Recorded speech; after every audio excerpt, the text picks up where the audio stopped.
Le mot faune vient du latin favonius, qui signifie le vent doux. Quand une dépression se creuse à l'ouest des Alpes, un fort vent du sud rencontre la barrière des montagnes. En prenant de l'altitude, la masse d'air se refroidit et lâche son humidité sur le versant sud du massif alpin.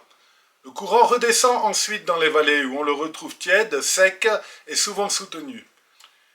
Nous avons vécu 2 épisodes moyens mais intéressants. Ils ont gâché de week-end début mars 2024.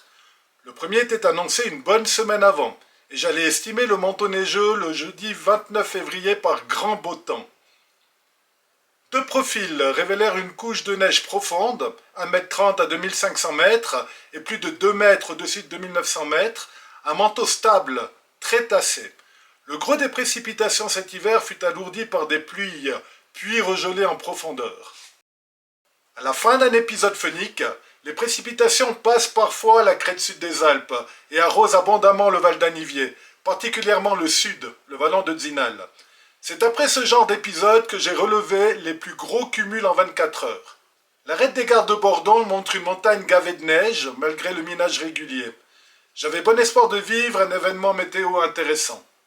Un épisode très moyen le premier week-end. Des vents du sud-est à 98 km/h à la corne de Sorbois, jusqu'à 46 km/h en vallée à Zinal, et aucune précipitation. Le mur de faune est resté bien haut dans le fond de vallée. Crête enneigée et forêt de mélèze nous ont offert le meilleur du spectacle.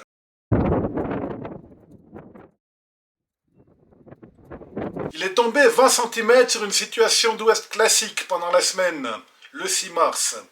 Et une nouvelle configuration du sud s'est installée insidieusement pour le week-end du 9 et 10 mars.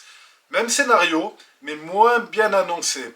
Nous avons eu des vents de 98 km/h à la corne de Sorbois et jusqu'à 52 km/h en vallée.